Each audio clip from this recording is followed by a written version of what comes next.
Hello everyone, I am Dr. Payal, consultant ophthalmology in Fortis Hospital, Greater Noida. आज हम बात करेंगे allergic conjunctivitis की बच्चों में, क्योंकि मौसम बदल रहा है, सीजनल चेंजेस हैं, वेदर चेंज है, पॉल्यूशन है, ड्राइनेस है, गर्मी है, इससे बच्चों में एलर्जिक कंजंक्टिवाइटिस होने की संभावना बहुत ज़्यादा रहती है. So what are the features of allergic conjunctivitis, कैसे ये प्रेजेंट करेगा, आपको क्या करना चाहिए इसके ट्रीटमेंट के लिए, बच्चे को सिम्टोमेटिक रिलीफ के लिए मैनेज कैसे करना चाहिए, लॉन्ग टर्म में इसमें दवाइयों का क्या असर रहता है, क्या आप बच्चे के लिए करें तो सही है और क्या गलत है, इस बारे में आज हम डिस्कस करेंगे. सो फर्स्ट ऑफ ऑल, क्योंकि गर्मियां आ रही हैं, सबसे ज़्यादा गर्मियां, जब सर्दियां और गर्मियों के बीच में मौसम चेंज होता है तो सबसे ज़्यादा जो कॉमन बीमारी है जो बच्चों में पाई जाती है, दैट इज़ एलर्जिक कंजंक्टिवाइटिस. यानी मौसम के बदलाव से, कुछ हवा में पोलन जैसे होने की वजह से आंखों में एलर्जी बन जाती है, जो कि सीजनल रहती है. जब भी ये मौसम में चेंज आएगा, कॉमनली आपका बच्चा कंप्लेंट करेगा कि उसको खुजली होती है, उसको आंख में रेडनेस होती है, आंख से पानी आता है, बच्चा आंख को मलता रहता है, उसको फॉरेन बॉडी सेंसेशन आंख में चुभता करता रहता है, कभी कभी आंखों से डिस्चार्ज आ सकता है, जो कि एक, अगर आप उसे हटाने की कोशिश करेंगे तो वो एक तार की फॉर्म में आता है, which is called as ropy discharge, which is very pathognomonic of allergic conjunctivitis. तो अगर ऐसा होता है तो क्या करना है?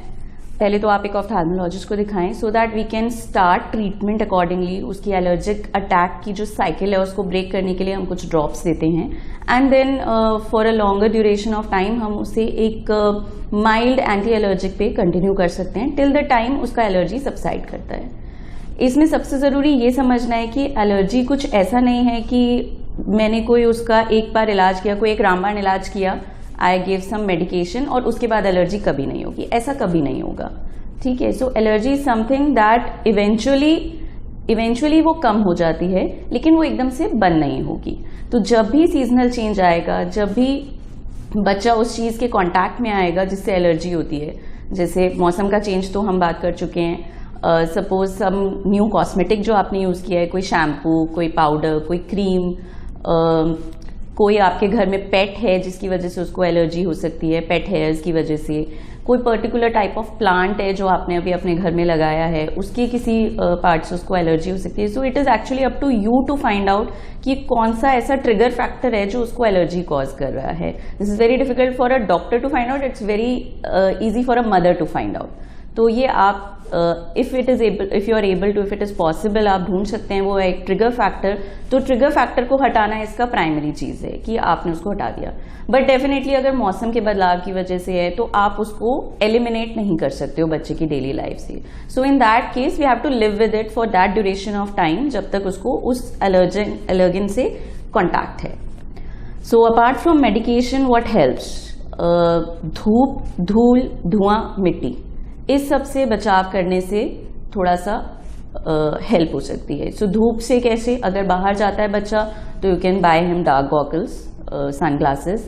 धूल मिट्टी से, जैसे बच्चा खेल के आ रहा है या स्कूल से वापस आ रहा है तो पानी साबुन से हाथ मुंह धोलिए. Whenever you are going out in dusty environment तो थोड़ा सा ग्लासेस लगा सकते हैं प्रोटेक्शन के लिए. धुएं वगैरह से, जैसे किचन में अगर खाना बन रहा है तो do not expose the child to that smoky environment उस टाइम के लिए. Next thing is cold compression, dry cold compression, जो एक वो एलर्जी का अटैक होता है जिसमें कॉमनली आप नोटिस करोगे शाम के वक्त में बच्चा अपनी आंख को कस के मलता है, because throughout the day वो टायर्ड हो चुका है, थ्रू आउट द डे उसको एक्सपोजर हुआ है, एंड इवनिंग टाइम में when he is in a comfortable environment then he realises उसको बहुत ज़्यादा प्रॉब्लम है एंड वो अपनी आइज को रब करता है. सो उस रबिंग अटैक को ब्रेक करने के लिए what you can do is cold compression. कोई भी बर्फ का टुकड़ा लेकर, आइस क्यूब लेके उसको हैंकरचिफ में रोल करके you can just put it over closed eyes for 2 minutes in this side, 2 minutes over this side. Ice packs are available, आप आइस पैक्स लगा सकते हो. ठंडा पानी का छपका मारना is not a solution to it, it is not a good solution, जो कि नॉर्मली लोग करते हैं कि आंख में ठंडक आ जाएगी अगर हम पानी का छपका मारेंगे. So better than that is you use a cold compression. Okay, and medication, and understand that जितने बार ये एलर्जन के कॉन्टैक्ट में बच्चा आएगा उसको एलर्जी होगी. You have to bring the child to us, we'll give some medication, जो short term के लिए कुछ मेडिकेशंस होती हैं, कुछ लॉन्ग टर्म मेडिकेशंस होती हैं, that we can decide upon the presentation of the child. The other thing which is very important is over the counter drugs. इसमें क्या होता है, कई बार आपके बच्चे को एलर्जी हुई, आप गए केमिस्ट के पास, आपने ड्रॉप्स बोली दे दो, उन्होंने ड्रॉप्स दे दी, आपने डाल लिया, आराम पड़ गया. But what you have to understand is sometimes इसमें हम स्टेरॉइड ड्रॉप्स देते हैं जो एलर्जी के अटैक को ब्रेक करने के लिए इंपॉर्टेंट होती हैं. सो दो स्टेरॉइड ड्रॉप्स ऑल्दो वो बच्चे को इफेक्ट तो बहुत अच्छा देंगी, but every time the child has allergy, वो आपकी हैबिट में आ जाता है कि उसको एलर्जी हुई है, मैंने वो ड्रॉप्स डाली थी, मैं दोबारा लेकर वही ड्रॉप्स डाल देती हूँ. So please refrain from doing this. ये मत कीजिए, because steroid in a long term can cause many harmful effects in the eyes. Like it can cause glaucoma, it can cause cataract, right, it can cause infections. अगर हम इसे monitoring में ना डालें तो अपने आप से कोई भी मेडिकेशन लेकर you don't have to put in the eye of the baby. कुछ कॉमन मिथ्स हैं, जैसे अगर एलर्जी हो रही है तो बच्चों की आंख में गुलाब जल डाल देते हैं, हनी डाल देते हैं, मिल्क डाल देते हैं, क्रीम डाल देते हैं. Please don't do this. ये सारी चीजें आर उल्टा harmful for the eye as compare to give any benefit. So as soon as you feel that your child is having allergies, then you can come to us and we'll guide you in the right direction. See, गुलाब जल में preservatives होते हैं. गुलाब जल को sustain करने के लिए उसमें प्रिजर्वेटिव्स डाले जाते हैं, उसमें सेंट्स होते हैं, right. So we do not know the effect of all these on the eye. There have been no studies for the effect or for the efficacy and safety of gulab gel to be put in eyes. I have actually had patients जो कि गुलाब जल रखा हुआ डालकर आए हैं और उनकी आईज में गुलाब जल की वजह से एलर्जीज एंड इन्फेक्शंस बने हैं. So that is why in our practice we tell you to refrain from any such ऐसा कोई भी पदार्थ आप अपनी आंख में ना डालें जिसके ऊपर स्टडीज नहीं की गई हैं कि वो आंख के लिए सेफ है. बच्चों में सिम्टम्स रबिंग आपको रिकॉग्नाइज करना पड़ेगा, बिकॉज बच्चे ना बता नहीं पाते हैं. अब सपोज आपका 2-2.5 साल का बच्चा है, वो आपको ये तो बताएगा नहीं कि मम्मी मुझे आंख में चुभ रहा है, मम्मी मुझे आंख में खुजली हो रही है. वो क्या होगा, उसकी आईज रेड हो जाएंगी and the child will keep on rubbing his eyes.